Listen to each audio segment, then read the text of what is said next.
Boa noite, todos, todas. Sejam muito bem-vindos. Bom, acho que todo mundo que está aqui aparentemente já participou alguma vez, mas até para quem. Ah, não, olha lá, Wagner, acho que é a primeira vez, né? Wagner é novo, hein? Seja bem-vindo. Bom, a gente vai começar nosso primeiro encontro do Simple Journal Club desse semestre.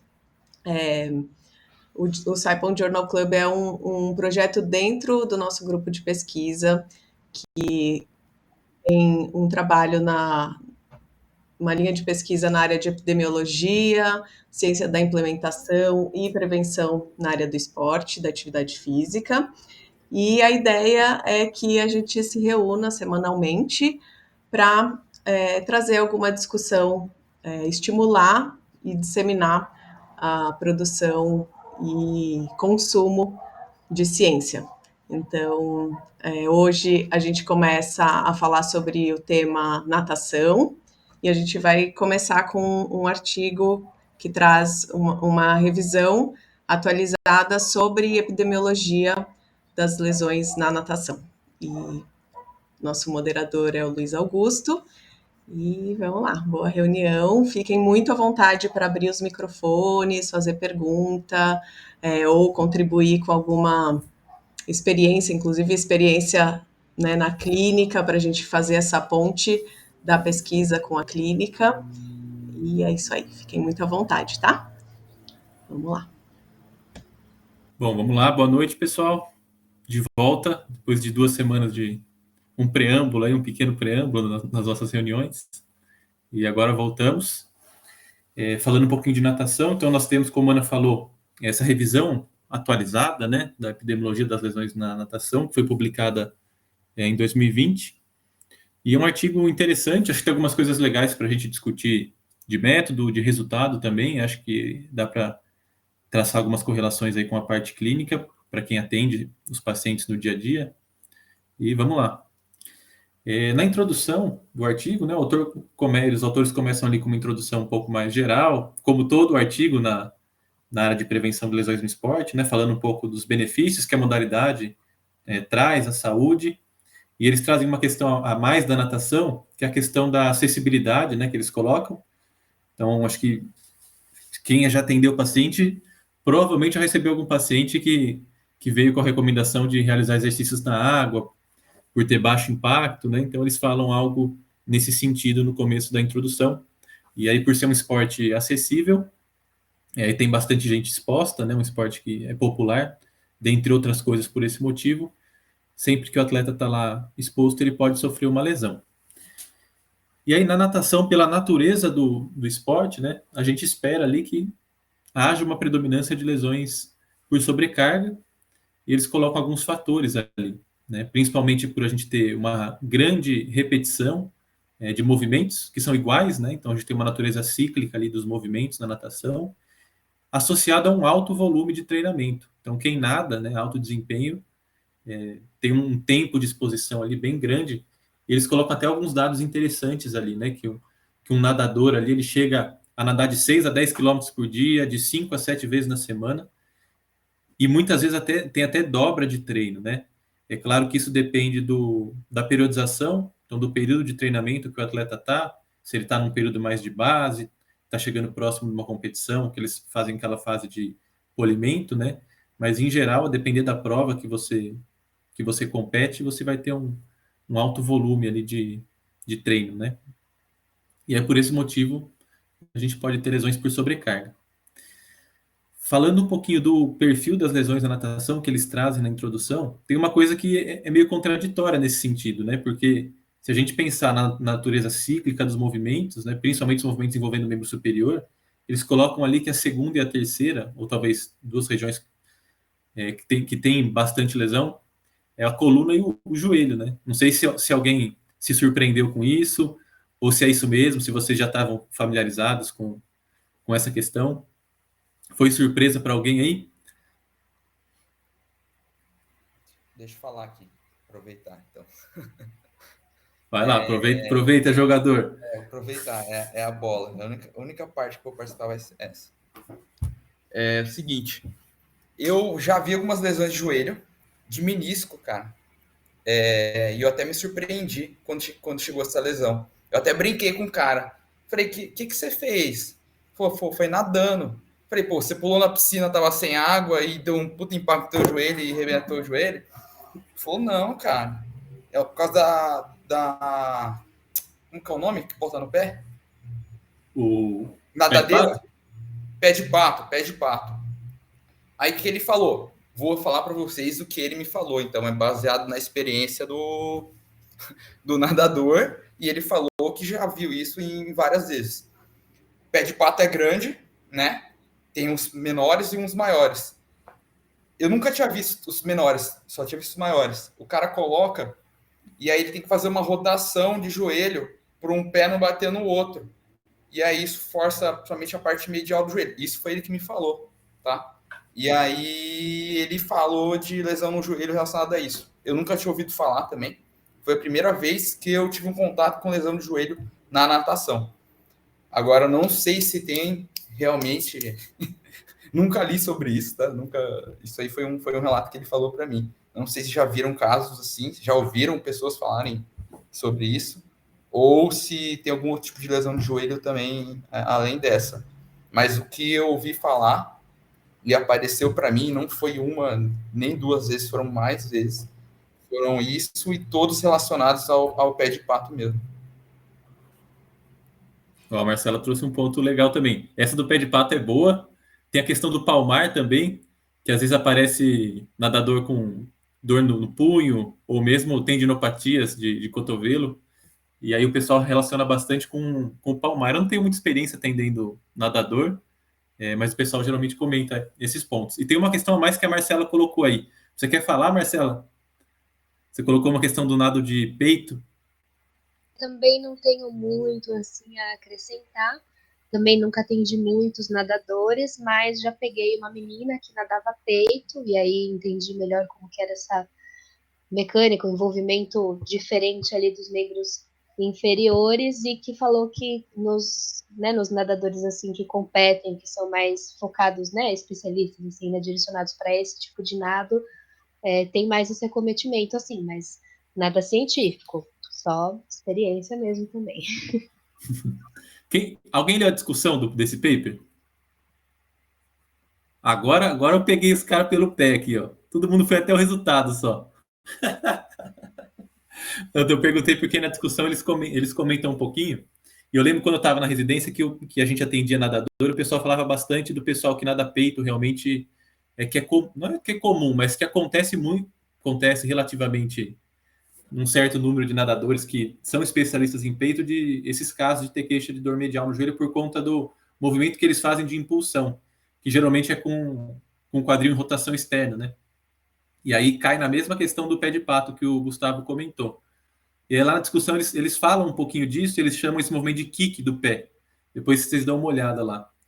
E aí eles falam que às vezes pela angulação ou pela alteração de técnica, você repetir muito esse movimento, né? Com os quadris rodados laterais, aí pode ter uma sobrecarga medial no joelho, né? O que é algo que surpreende um pouquinho quando você chega meio desavisado assim na natação, você espera ter muita lesão de ombro, né? E tem a questão da coluna também, né? E a coluna, porque a coluna, ou alguém tem alguma hipótese de qual seria o estilo da natação? Onde poderia ter mais lesão de coluna?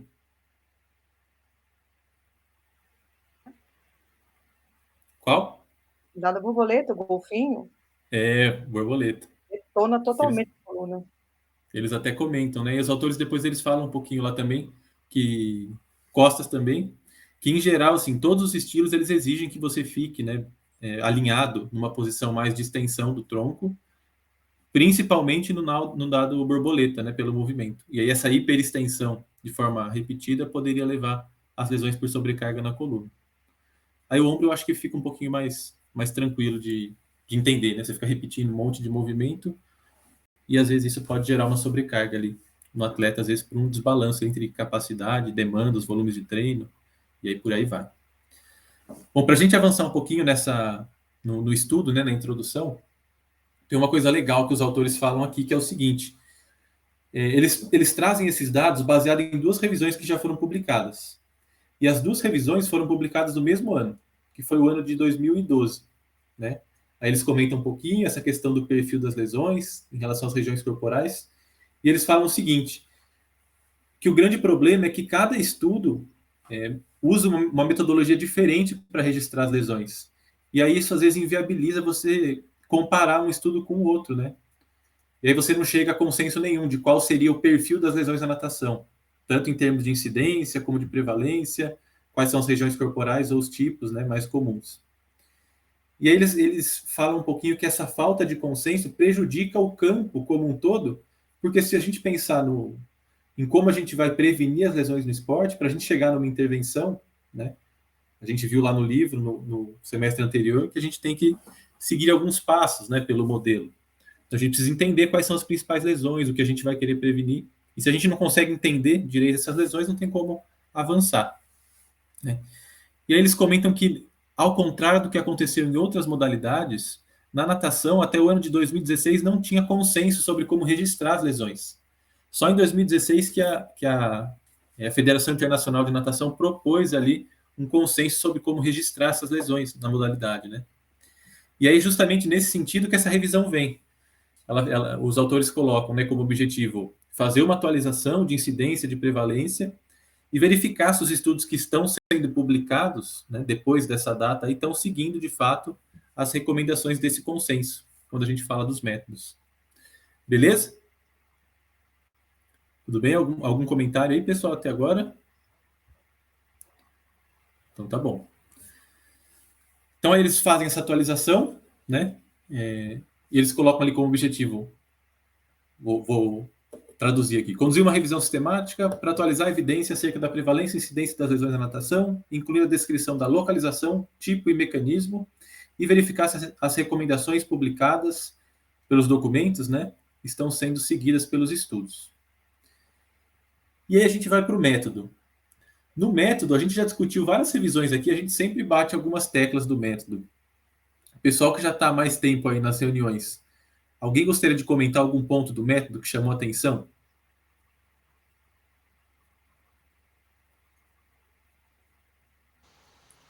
Vai, Ana, vai, Marcelo. Tá todo mundo quietinho hoje. Bora, Ana, me ajuda aí. Sobre... Primeiro que eles usam o Prisma, né, que é a maneira de reportar mais recomendada, mas fiquei um pouco assim com a questão do uso de 2 bancos de dados. Eu sei que seria suficiente, né, para uma revisão sistemática, mas eu acho que já que era uma atualização e tal, eles poderiam ter talvez explorado outros bancos de dados. Na verdade, eu fiquei bem assim decepcionada, vamos dizer assim, porque eles comentam isso sobre melhorar, né, usar o consenso, e aí no final das contas é que a gente ainda vai chegar em resultados, né, mas eu achei que continuou meio bagunçado, assim, para mim, eu não achei muita, eu esperava algo mais organizado, assim, mas enfim, voltando para o método, eles pegaram 2 línguas, já está um pouco melhor que outras revisões que a gente viu que acabaram restringindo só para o inglês, né? Então eles pegaram inglês e espanhol, mas acho que também poderiam ter aberto um pouco mais. O que mais que tem para falar de método? Usaram o Strobe para avaliar o risco de viés, né? A qualidade dos estudos. Um Strobe adaptado, se eu não me engano. E não sei também se é a melhor ferramenta, já eles colocam vários tipos, né, de estudo. Então, não sei. Acho que é isso. Boa. Tem que falar. Isso aí. Pra mim, Mas eu assim... Vai lá, pode ir, Posso... Pavina. Beleza. Pra mim, assim, quando eu tava lendo ali os objetivos, uma coisa que pegou é tipo, vamos fazer o update de uma revisão sistemática. Geralmente, isso é com uma revisão sistemática que já foi conduzida E aí você só quer agregar a partir daquele momento novos dados. Então você traz aqueles estudos que já foram incluídos nessa revisão sistemática prévia, né? E aí faz uma nova busca a partir daquele ponto no tempo, e aí vê os resultados e analisa de novo, né? Eu entendo que tem a questão do consenso, mas, por exemplo, pode ter sido que alguns artigos já foram publicados baseados nesse novo consenso aí, né? Nesse consenso. Então, porque tem pesquisadores que às vezes são eles que trazem essas coisas, então eles já vêm testando, né? Esses métodos e coletando os dados dessas formas. Então, isso fiquei meio assim quando eu li, eu falei, um update, mas na real eles pegaram ali um corte no tempo, né? Então, 10 anos de evidência. E aí, um outro ponto ali no método legal que eles usaram Prisma, porque é para reportar os dados, então são informações que geralmente são cruciais para você saber se foi conduzido da melhor maneira ou não, e às vezes eles dão dicas de como reportar essas informações, mas eles não falam nada de protocolo publicado, né? Eu sei que hoje é mais difícil publicar um protocolo de uma revisão ou de um ensaio clínico, mas tem como registrar isso para a gente saber o que eles idealizaram a priori, né? E se teve algum desvio ou não. Então, isso, metodologicamente falando, isso é uma coisa bem importante que eles não citam aqui, né? Então, acho que foram pontos, assim, dessa partezinha do método que chamaram muita atenção para mim. Boa. Wagner, já vou te dar a palavra. Só vou fazer um comentário que, para mim, eu fiquei com a mesma impressão que a Ana teve. Assim, os caras propuseram a atualização, mas no final ele ficou na mesma o mesmo problema que eles comentaram na introdução permaneceu, né? Claro que não é culpa dos autores, mas de fato o problema persistiu. Wagner, vai lá, por favor. Beleza? Tudo certo? Pronto, só me apresentar bem rápido. Meu nome é Wagner, sou fisioterapeuta. Eu sou aqui de Fortaleza, sou do Ceará. Apesar de ser fisioterapeuta, eu estagiei uma época com a parte de esportiva, mas acabei não seguindo a parte esportiva. Eu fiz na parte de neurologia. Acabei recentemente meu mestrado em neuro também, aqui na UFC, na Federal do Ceará. E eu tô aqui só admitido mesmo, porque eu gosto do assunto. E agora falando sobre o método, né? Eu achei interessante, apesar, como eu falei, que não é muito a minha experiência, a minha expertise, essa parte esportiva, eu sempre vi algumas pessoas relatando essa dificuldade de definir o que é lesão. Eu não acompanhei as últimas reuniões, mas assim, lesão é o quê? É o tempo de afastamento, é ter dor, é por quanto tempo de dor? E eu senti falta isso nos critérios de inclusão dos métodos desse estudo. Então, talvez tenha passado desapercebido por mim, mas eu acho que seria interessante eles definirem o que seria lesão, o que seria considerado lesão nos estudos incluídos.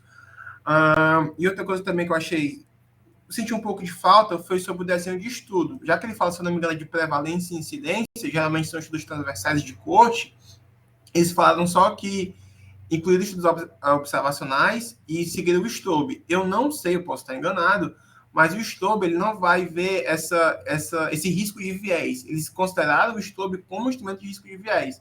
Eu não sei se isso seria o adequado. Acho que deve ter outro tipo de ferramenta para avaliar os estudos observacionais. Eu acho que em relação aos métodos foram isso. Boa. Bom, obrigado primeiro pelos comentários. Seja bem-vindo e participe sempre, pô. Segue com a gente aí que vai ser bem legal. Você conhece o Pedro? O Pedro Lima, conhece. Ele foi o professor do mestrado. Não fui orientando dele, mas conheço o Pedro, o Gabriel Leão, o professor Rodrigo Oliveira. Tipo, todo mundo aqui é muito próximo, né? Pô, legal. Bom, seja bem-vindo. Bom, em relação aos métodos, acho que os primeiros pontos que a Ana comentou ali, né? Primeiro, aquela questão do idioma. É legal que eles colocaram inglês e espanhol. Geralmente, de cara, assim, a gente fala, tenta não restringir, né? Tenta não restringir o idioma. A gente sabe que às vezes tem uma língua ou outra que a gente não vai conseguir acessar, mas logo de cara, a recomendação era para a gente tentar não restringir. As bases de dados a gente poderia ampliar um pouquinho mais, talvez. E um ponto importante foi essa restrição, né, no tempo da busca. E aí que é na questão que a Pamela comentou, né? Eu acho que até vai um pouquinho do objetivo dele, que ele coloca como objetivo verificar se os estudos agora estão utilizando, né, as recomendações do consenso, e talvez por esse motivo eles tenham restringido a data ali da busca. Agora, assim, para mim o principal foi o seguinte, eles colocam no objetivo, e aí eu esperava depois dos resultados que o cara me falasse qual que era o método do consenso e verificar ali se, quais foram, tipo, os estudos adotaram qual parte, adotaram tudo, adotaram... E no final, acabou que só na discussão que ele fala assim, tantos estudos adotaram a metodologia do consenso. Né? Então, eu fiquei sentindo falta disso. Então, mas eles Essa questão... Desculpa, Vai lá, eles vai lá, vai lá. colocaram só isso na discussão, né? Não colocou como Só na discussão. resultado. Isso eu senti muita falta, porque era uma pergunta da pesquisa, né? Então tinha que apresentar, tipo, o que seguiu, o que não seguiu, né? Até para os próximos estudos já a gente pensar nisso, né? Tipo, então tem que seguir o consenso e ele é tal, né? Não sei.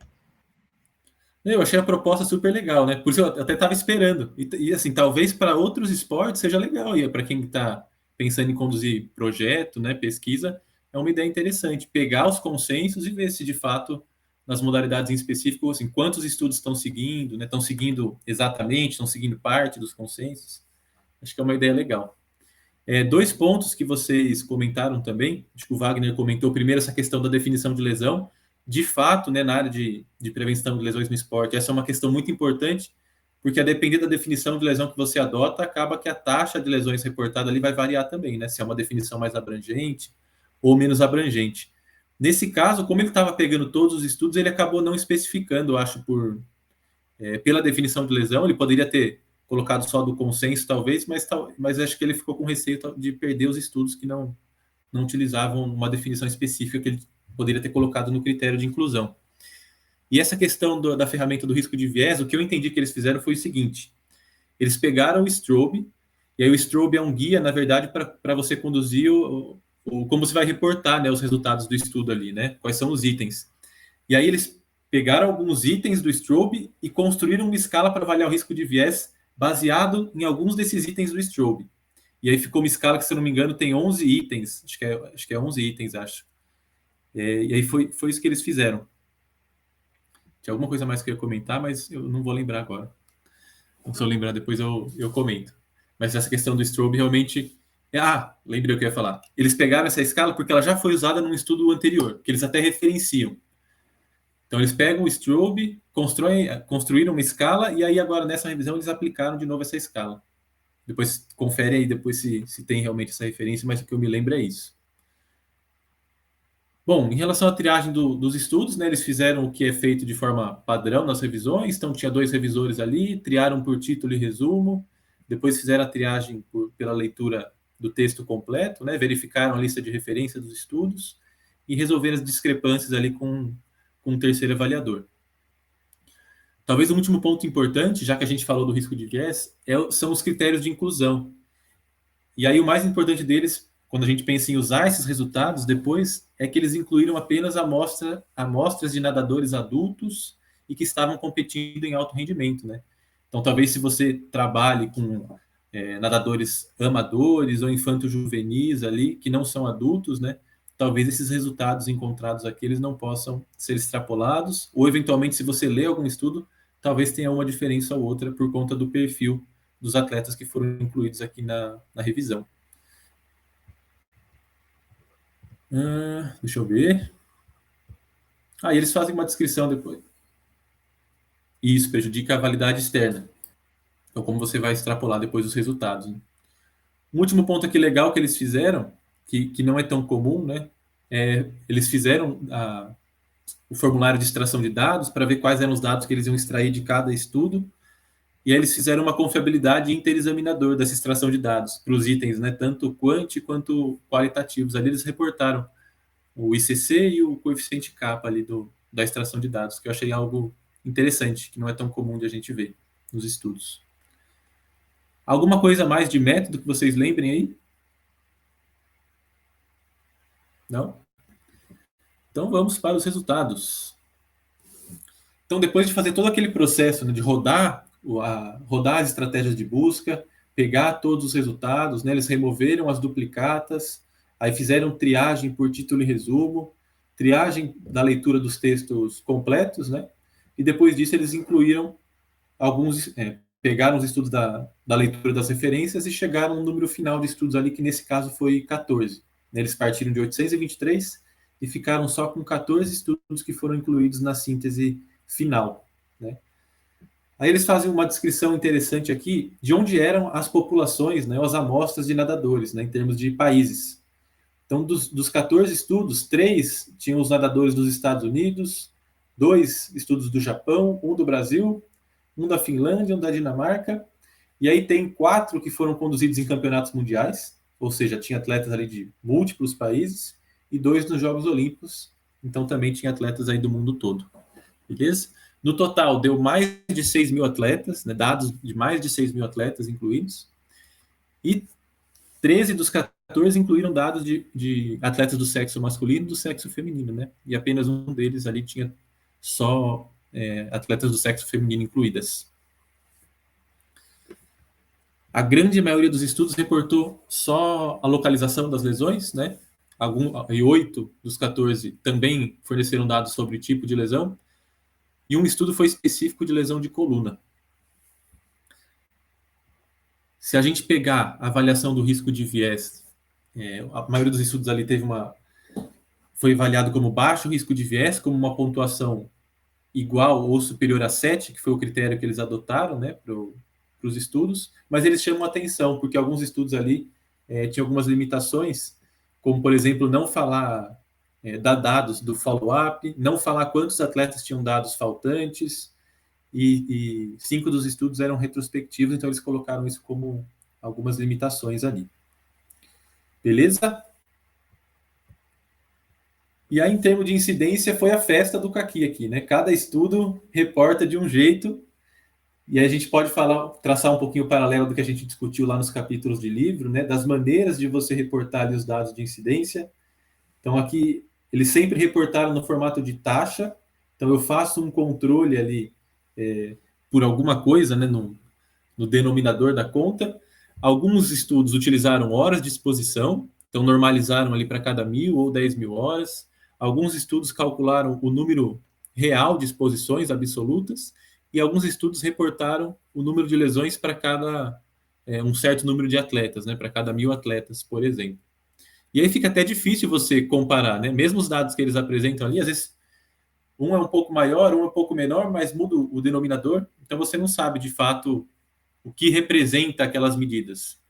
Mas se eu falar para vocês assim, por exemplo, a incidência de lesões na natação é de 2,6 lesões a cada 1.000 horas. Eu posso falar, a incidência de lesões na natação é de 31,9 lesões a cada 1.000 atletas. Tipo, o que é maior? O que chama mais atenção? Para mim, chama muito mais atenção o segundo dado, né? Mas talvez assim, se você controlar o número de horas às quais, né, esses 1.000 atletas foram expostos, né, na segunda medida, talvez de fato seja menor. Mas o dado do 31,9 a cada 1.000 atletas eu acho que é um pouco mais impactante.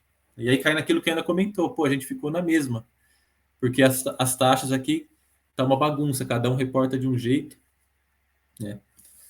E não tem a questão da definição também que o Wagner comentou, que não está padronizada, e aí fica difícil a gente ter essa comparabilidade entre os estudos. Bom, em termos de localização de lesão, vocês querem comentar alguma novidade que vocês acharam? Eu fiquei curiosa das lesões em Jogos Olímpicos e em campeonatos, né, mundiais de punho e mão. Tinha alguma coisa assim? Eu acho que tinha. E eu fiquei tentando entender, assim, não fez muita lógica para mim esse tipo de lesão. Alguém sabe?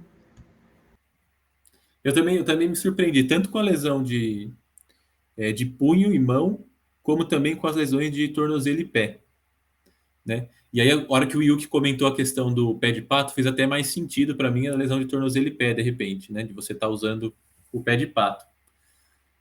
Mas não, assim, para mim eu não consegui achar uma explicação fora isso que ele comentou agora, e na discussão mesmo eles não comentam também. Essa questão das lesões de punho e mão, eu não sei o que poderia ser. Alguém tem alguma hipótese aí? Não sei se é na batida. É que eu não sei se na batida, sei lá. Eu achei curioso que foi uma coisa pareceu, pelo menos pelo estudo, uma coisa específica dos campeonatos, né? Não sei.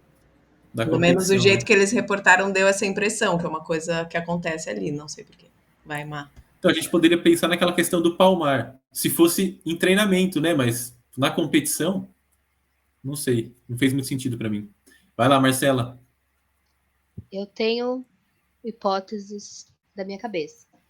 E Bora também lá. uma que o meu companheiro foi nadador profissional, então ele me fala algumas coisinhas. E dá para perceber também, por exemplo, determinado momento da braçada, se você tem alguma limitação de ombro, não tem certa amplitude, você acaba fazendo mais um desvio lunar, né? Eu acho que é mais um desvio lunar, para conseguir fazer essa passagem lá embaixo, porque talvez o seu ombro não alcance uma mobilidade X. E outra coisa que me veio também não sei como foi esse questionário, mas será que às vezes alguma dor irradiada que pode vir de cervical ou ombro não pode ser interpretada como alguma lesão de punho e mão?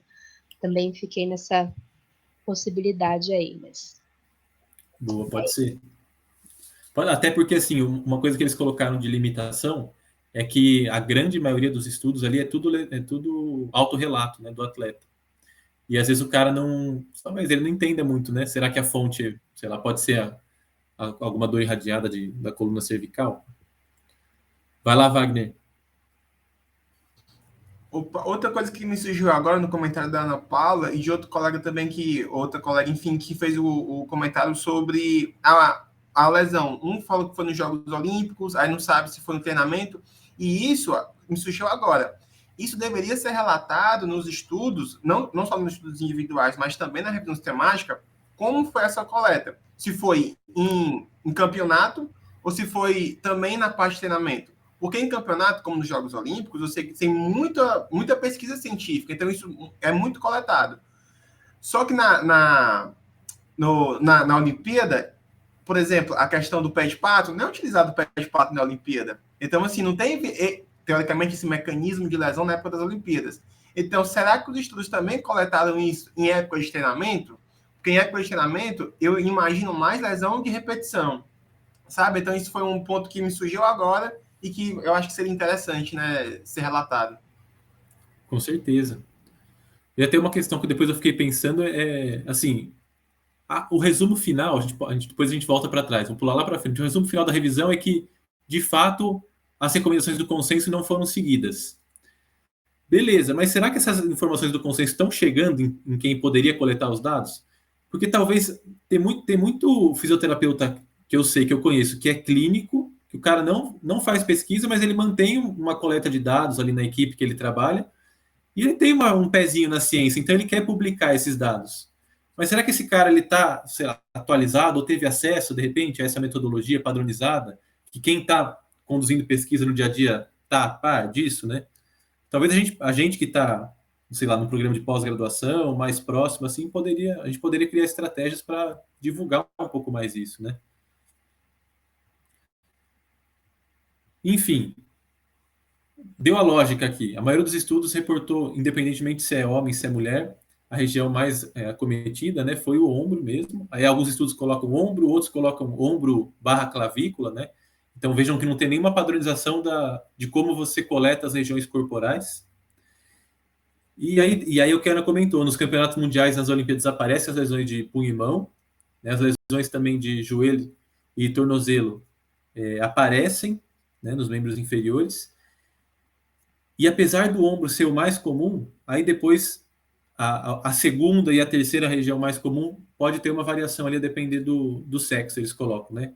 Eu anotei isso como resumo, porque era tanto dado, eu tentei fazer um sentido do que estava acontecendo ali. E aí caiu coluna lombar, joelho, tornozelo e pé, e a ordem dessas três fica um pouco diferente, né? Apesar do ombro, independentemente do sexo, ser a região mais comum, né?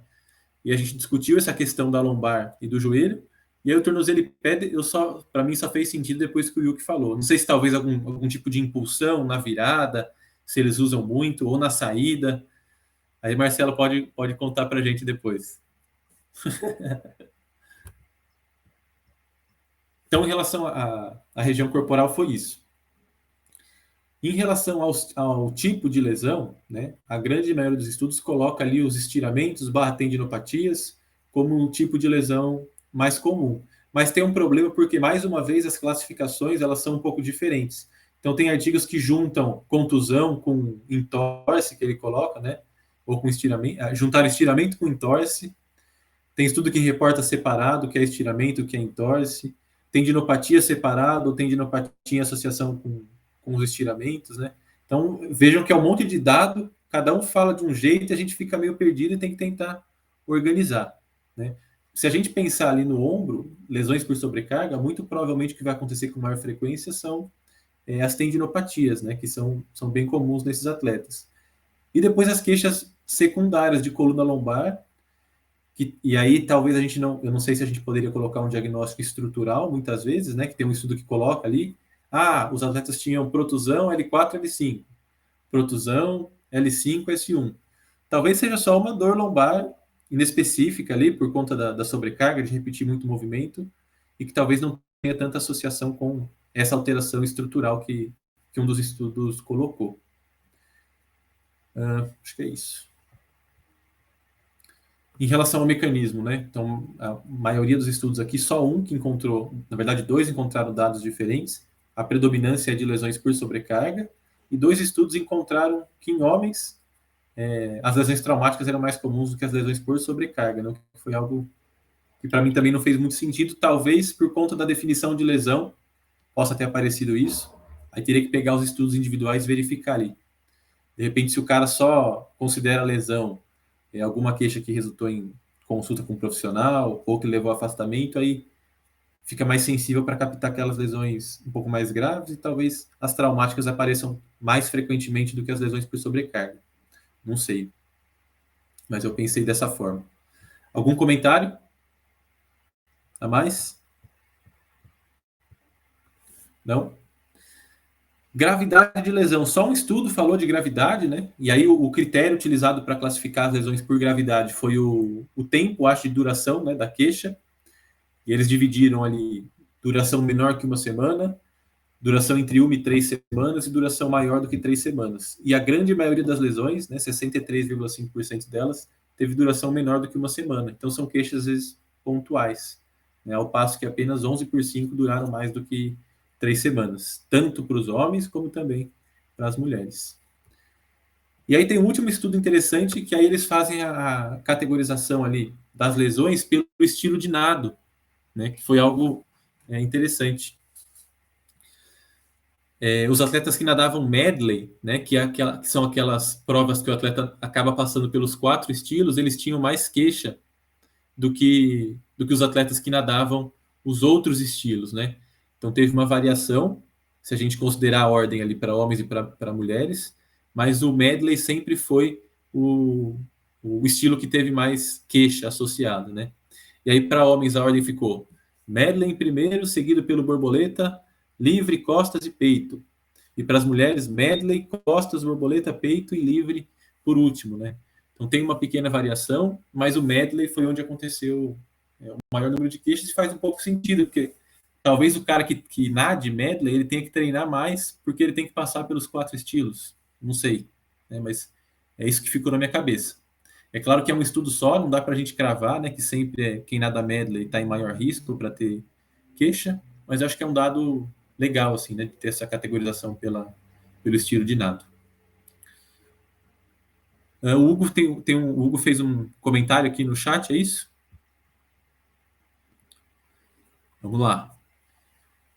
Boa noite. Baseado no comentário da Marcela sobre a parte de punho, possivelmente ser dor irradiada, como é feita a imputação de dados quando o diagnóstico muda com o tempo, seja por mudança de expertise da equipe ou segunda opinião? Eu não entendi muito sua questão, Hugo. Se puder tentar explicar um pouquinho mais, ou se alguém entendeu.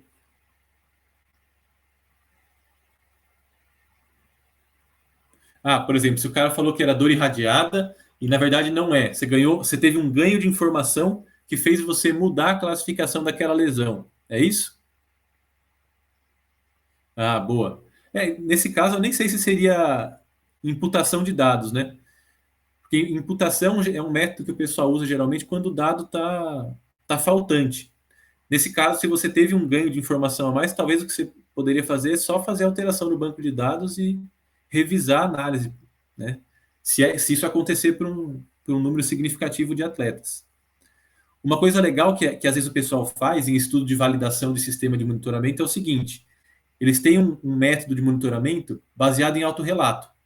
Aí eles fazem uma validação do autorrelato por uma segunda via de avaliação, que aí sim tem o diagnóstico de um profissional de saúde, para ver o quão confiável é o sistema de monitoramento. Então, por exemplo, eu poderia pegar aquele questionário de Oslo e pedir para o cara me reportar a lesão dele.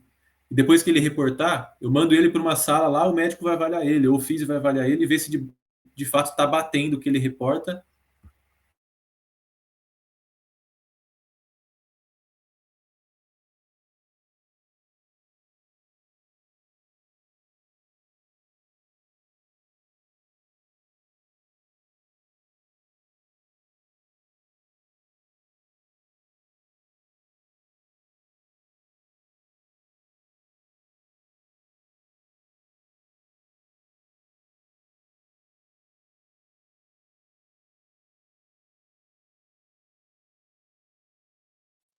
Aqui também travou. Aí o Luiz estava falando que ele reporta, aí Acho que ele caiu.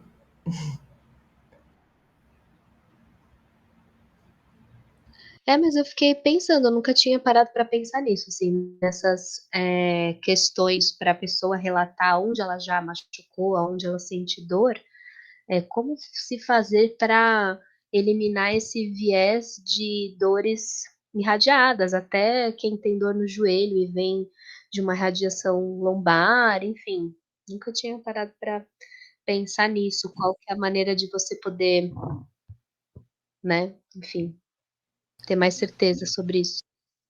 Então, o que a gente tem usado, assim, em alguns estudos nossos, é esse questionário de Oslo, lá, né, que ele é autorreportado, mas você pode coletar também, ele numa avaliação presencial, mas até no questionário que eu enviei lá no grupo, a gente vai usar ele para coletar o dado. Então, por exemplo, ele dá algumas coisas padrões, né? Então, se é lesão ou doença, aí ele dá uma série de sintomas, se é doença, se é lesão, as localidades, e aí depois ele fala assim, ele também dá algumas questões de severidade, mas ele também pede para o cara descrever. E aí isso varia muito da qualidade que o cara vai te descrever essa lesão, se é autorreportada.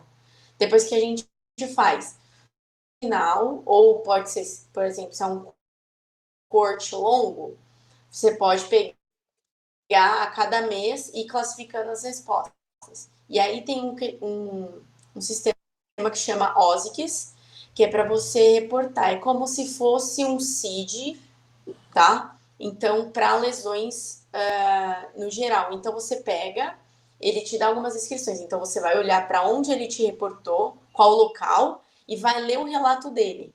Baseado nisso, você vai classificando nos códigos que ele te dá, tá? Mas, às vezes, é isso, você não consegue afirmar, porque é autorreportado. E você depende, a não ser que você vai lá e, de fato, avalie os pacientes, né, tete a tete, faça uma avaliação fisioterapêutica ou médica, para de fato confirmar aquilo. Mas o que a gente tem feito é, depois dos dados, então há um ano de dado, coletando a cada 2 semanas, aí eu fui lá e classifiquei. E aí é um fisioterapeuta que vai avaliar, ou pode ser algum outro profissional, que aí vai classificar baseado nisso, tá? Mas existe alguns sistemas que vão direcionando e melhorando um pouquinho a qualidade do nosso reporte lá no paper. Boa. Estão me ouvindo, pessoal? Tá dando para ouvir? Sim. O Hugo, respondi você? Eu caí aqui.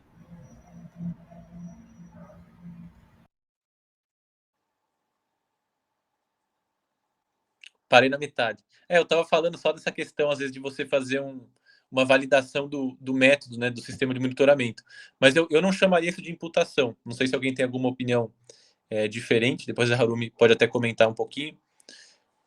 se ela quiser, né? Obviamente, mas a imputação é nesses casos que você tem o dado faltante, né? Nesse caso, acho que você poderia fazer uma atualização só do dado ali, se você teve esse ganho de informação, né? E aí é algo que acontece, às vezes, quando você está validando o seu método de coleta, de você fazer essa checagem por um método talvez mais acurado, para ver se de fato o que os atletas estão reportando é aquilo que faz, é aquilo que o profissional de saúde também reportaria ou classificaria. Beleza? Pessoal, algum comentário a mais? Alguma questão que ficou em aberto, que vocês ficaram com dúvida, para a gente discutir? Não? Bom, resumindo, a gente conduziu uma nova revisão. Dos 14 estudos ali, só 6, né, eles chegaram à conclusão de que apenas 6 seguiram a recomendação daquele consenso que foi publicado em 2016 pela Federação Internacional de Natação, né? E aí a gente ficou na mesma, porque cada estudo continua reportando ou coletando os dados ali, né, de uma maneira diferente, o que dificulta a comparação entre estudos. E aí a gente tem uma base muito fraca para a gente poder nortear ali um segundo passo, que seria talvez conduzir uma investigação etiológica ou desenvolver alguma intervenção preventiva baseado nos dados epidemiológicos, né? Eu pessoalmente não conheço nenhuma intervenção preventiva personalizada para a natação, né? Nas próximas reuniões aqui a gente vai tentar discutir. Mas, por exemplo, no futebol, é claro que é um esporte muito mais popular, que tem um apelo muito maior, que a parte econômica é muito mais desenvolvida, né? Mais aquecida. E a gente tem os programas ali direcionados para o futebol. Mas na natação não tem nada nesse sentido que eu conheça.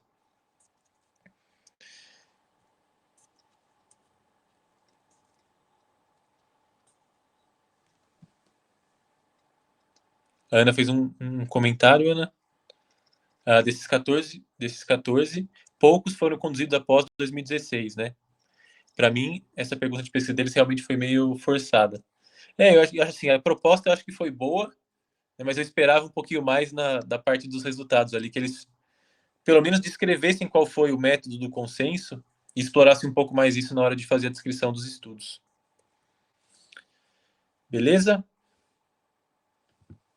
Hugo, tudo bem aí?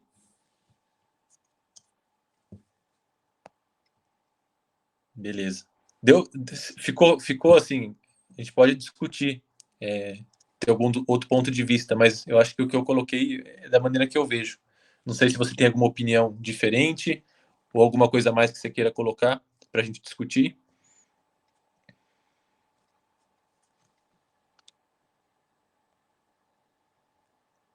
Nada?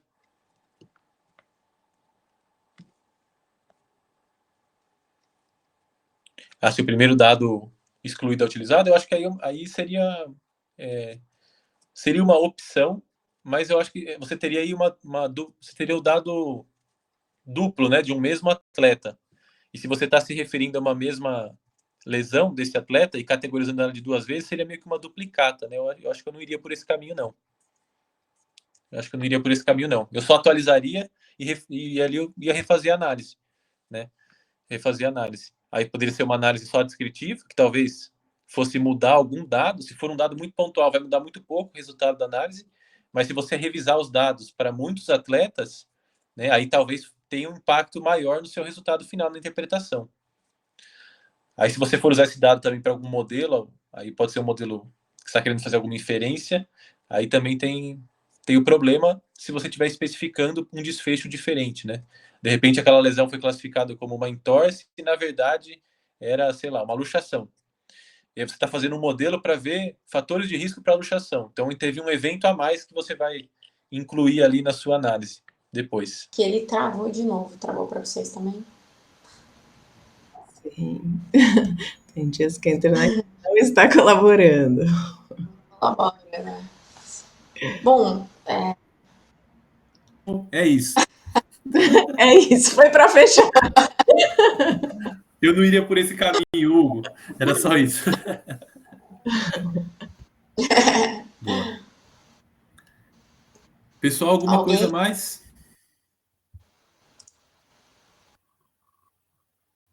Nada? Então, acabamos com 2 minutos de antecedência para a aula das 8 horas. Bom, na próxima semana, então, temos uma aula com a Gi, certo? Então não percam, que a Gi é fera demais. Uma hora e meia. Que como vai ser Boa. uma aula, tal, sobre interpretação, então a gente vai estender um pouquinho mais, tá, pessoal? A gente vai, quando postar lá, a gente vai falar tudo, mas já adiantando aqui. E aí vai ser baseado no masterclass dela e algumas informações que a gente já discutiu lá no capítulo do livro, né? Mas acho que a gente vai mais para um lado de...